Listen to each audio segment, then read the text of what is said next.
Department मुर्दाबाद, Hindi department मुर्दाबाद, Hindi department मुर्दाबाद।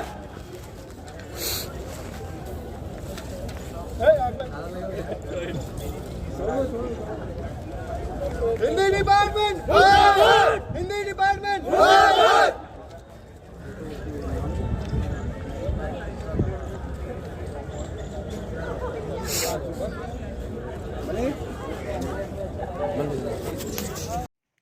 नमस्कार साथियों, ये वीडियो देखा आपने, इसमें जो स्टूडेंट हैं उनकी आवाज़ें भी सुनी। हिंदी डिपार्टमेंट हाय हाय। ये जो छात्र हैं ये दिल्ली यूनिवर्सिटी के पीएचडी एडमिशन से असंतुष्ट हैं। ये हिंदी विभाग के पीएचडी एडमिशन जो अभी कल परिणाम आया है फेज 2 सीयूईटी पीएचडी हिंदी, उसको लेकर अपना विरोध दर्ज कर रहे हैं।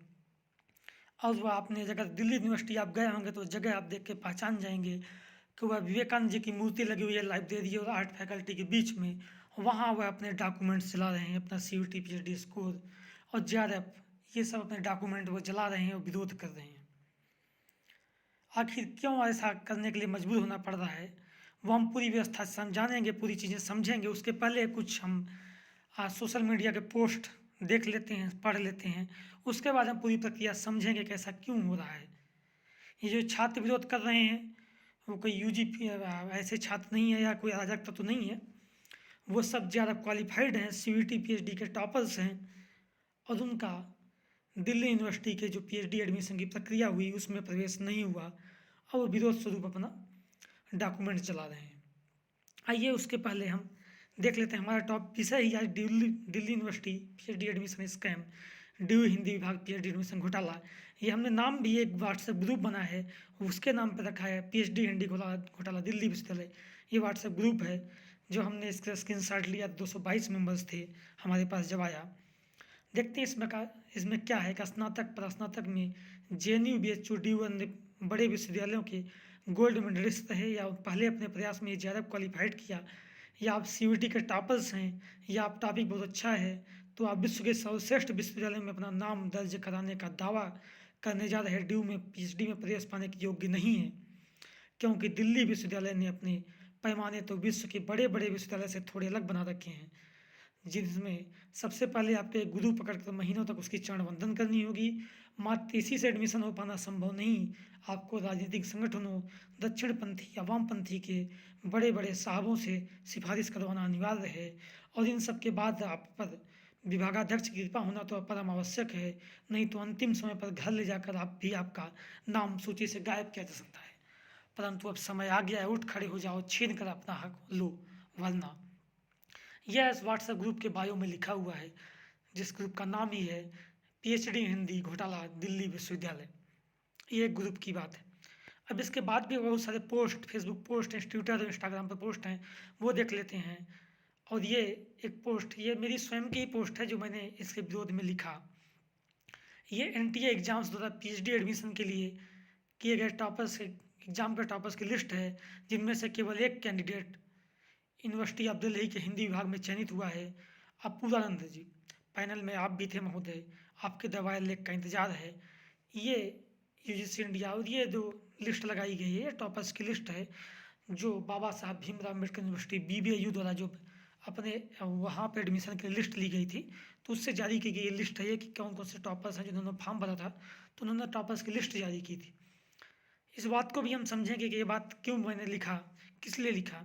आगे आइए कुछ और पोस्ट देख लेते हैं। ये पोस्ट एक जहीन लक्ष्मी नाम से फेसबुक पोस्ट, ड्यू पीएचडीएयू हिंदी पट्टी के लोगों ने एक शब्द को घिस घिस कर उसकी हत्या कर सत्यपीठ दी है, संवेदना। संवेदना से याद आया प्रोफेसर अपूर्वानंद के संवेदना से भरे हुए आर्टिकल का इंतजार कर रहा हूँ वायर पर, जिसमें वो बताएंगे कि पारदर्शिता की कितनी कमी है ड्यू के हिंदी विभाग में होने वाले एडमिशन में। पिछले साल सर जी इंटर पैनल में नहीं बैठे थे, इस बार 2 साइकिल की पारदर्शिता तो नहीं आई, हाँ सर पैनल का हिस्सा जरूर थे। अब देखिए सर का आर्टिकल आता है या नहीं। इसमें भी एक नाम जिक्र आया होगा प्रोफेसर अपूर्वानंद जी का और उनके लेख का, इसकी बात भी हम समझेंगे। फिर ये देखिए एक फेसबुक पोस्ट है, ये दिल्ली यूनिवर्सिटी में पीएचडी इंटरव्यू के लिए अलग अलग राज्यों से बच्चे रुपया खर्चा करके आते हैं और वहाँ बैठे पैनल में भगवान दास लोग 1 मिनट में 2 मिनट की इंटरव्यू लेकर बाहर भेज देते हैं। इतनी देर में न तो रिसर्च प्रपोजल को ठीक से देख पाते हैं, न काबिलियत पहचान पाते हैं, लेकिन इंटरव्यू लेते सभी हैं सभी का। अब जरा सोचिए क्या हालत है उस संस्था की, जो जब पीएचडी में ऐसा हाल है तो बाकियों का।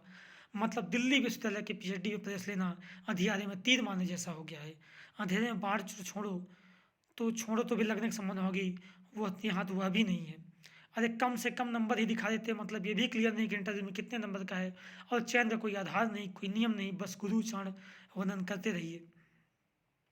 आप कितनी भी रिसर्च प्रपोजल को पढ़ाई करके तैयारी करके जाइए, अगर आप जान पहचान चार्ट करता नहीं है तो नहीं होगा, काबिलियत का कोई महत्व नहीं है। सब गुरु कृपा पर छोड़ रखिए, वही है सोई जो राम रचि राखा। सब मिलाकर एनटीए ने दिल्ली यूनिवर्सिटी में पीएचडी प्रवेश के लिए रिटन एग्जाम एनटीए पीएचडी कराया, स्कोर कार्ड जारी किया, लेकिन दिल्ली यूनिवर्सिटी वाले स्कोर कार्ड को कोई महत्व नहीं दिए। 400 में चाहे 400 नंबर पाए रहे हो, कोई अर्थ नहीं, सब अर्थहीन है। पहली बार देखा इतना भ्रष्टाचार किसी संस्था में। पीएचडी प्रवेश को लेकर ऐसी हालत है तो दिल्ली यूनिवर्सिटी संस्था की शिक्षा का ये हाल रहेगा तो क्या ही होगा सबका। आखिर एनटीए ने पीएचडी एंट्रेंस कराया ही क्यों, जब एनटीए वाले की परीक्षा कोई अचुत ही नहीं। तो ये एक फेसबुक पोस्ट है। इसके बाद एक और पोस्ट देख लेते हैं ट्विटर। हिंदी विभाग के दिल्ली विश्वविद्यालय के हिंदी विभाग का पैनल इस बार अकादमिक दुनिया के स्वानामधन्य महारथियों से भरा हुआ है।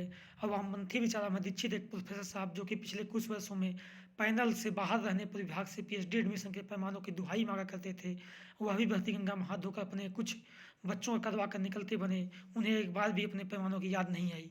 ये भी उन्हीं प्रोफेसर साहब की बात की जा रही है। और फिर अब ये इसके बाद हम बात कर लेते हैं कि पूरी प्रक्रिया क्या हुई, कैसे हुई।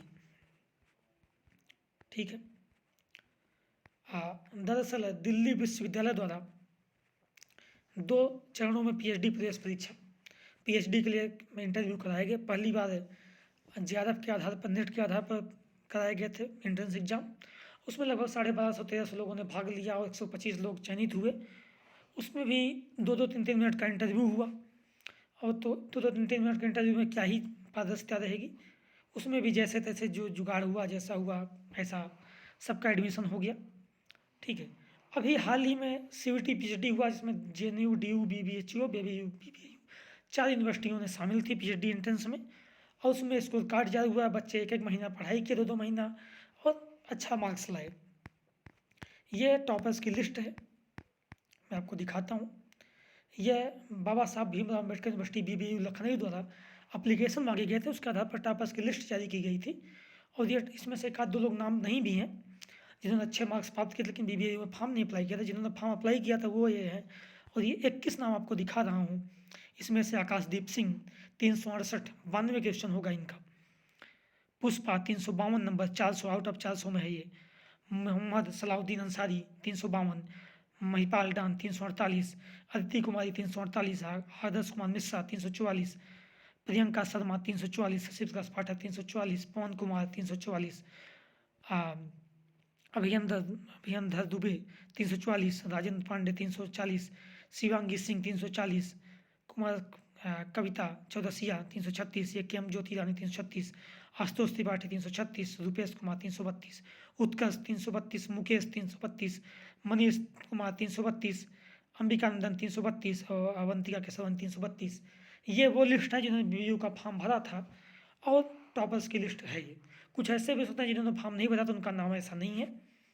ठीक, उनमें एक मैं भी शामिल हूँ। 384 मार्क्स थे, 336 मार्क्स थे, मेरे 84 क्वेश्चन। और भी ऐसे कई लोग हैं जिन्होंने फॉर्म नहीं भरा था, जिन्होंने फॉर्म भरा था उनकी लिस्ट है ये।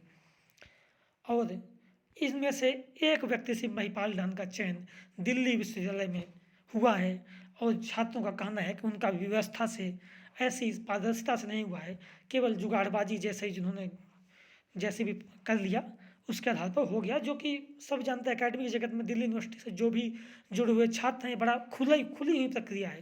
सब जानते हैं, यहाँ सीनियर्स आते ही समझा देते हैं कि किसी गुरु के चरण पकड़ लो, किसी को पकड़ लो, कि कोई विचारधारा पकड़ लो, आपका एडमिशन हो जाएगा। अगर आप अपने दम पर, अपने एकेडमिक, अपने योग्यता के दम पर पाना चाहते हैं तो आपका होना असंभव है यहाँ पे। ये बात दिल्ली यूनिवर्सिटी गलियारों में अक्सर गूंजती रहती है। हिंदी विभाग और सभी विभागों का हाल यही है। कम से कम हिंदी विभाग में तो एकदम तय है। किसी प्रोफेसर से भी आप अकेले मिलेंगे, जो नए प्रोफेसर आए हैं, तो वो भी आपको यही कहेंगे किसी का पल्ला पकड़ लो, हो जाएगा। ज़्यादा तक आपको मेहनत है, वहाँ के बाद आपकी कोई मेहनत नहीं है। ये जो CFD PhD एंट्रेंस टॉपर की लिस्ट है, इसमें से अधिकांश सब JRF हैं छात्र, और इनमें से केवल एक व्यक्ति का PhD एडमिशन हो सका, बाकी ड्यू में किसी का नहीं हुआ, और उसको लेकर सभी विरोध छात्र कर रहे हैं। एक बात बार एक प्रोफेसर साहब के जिक्र आया है, अपूर्वानंद जी का। अपूर्वानंद जी पिछले वर्ष जब पैनल में नहीं थे, वो PhD में पैनल होता है इंटरव्यू का, उसमें पैनल में नहीं थे, तो उन्होंने द वायर पर एक लेख लिखा था कि कैसे उसकी वो दुखी हैं, बहुत आहत हैं, व्यथित हैं कि PhD एडमिशन ड्यू में ऐसा हो रहा है कि चाटुकारिता चल रही है और जुगाड़ पे हो रहा है। मैं बहुत व्यथित हूँ, दुखी हूँ। और इस बार पिछले बार जो JRF पर हुआ, नेट पर हुआ, इस बार एक जो एंट्रेंस हुआ उस पर भी हुआ, तो वो स्वयं विभाग में थे, स्वयं पैनल में थे, पैनल में शामिल थे पूरे टाइम, और फिर भी यही हाल है। तो लोगों का ये भी मांग है कि आप बड़े सिद्धांतवादी बनते रहे हैं, बार बार उसका जिक्र करते रहे हैं, लेकिन इस बार कहाँ गया आपकी वो संवेदनाएँ, कहाँ गई सिंपैथी, और आप क्यों आवाज़ नहीं उठा रहे हैं?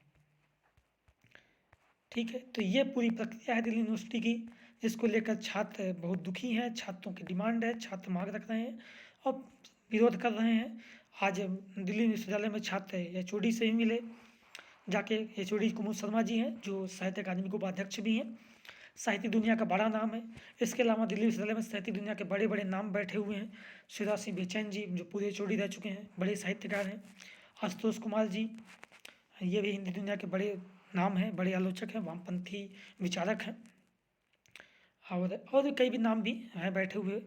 दिल्ली विश्वविद्यालय में निरंजन कुमार सर हैं, जो डीन प्लानिंग हैं या नई शिक्षा नीति लागू करने का दिल्ली विश्वविद्यालय में, वो ही पैनल में शामिल थे इस बार।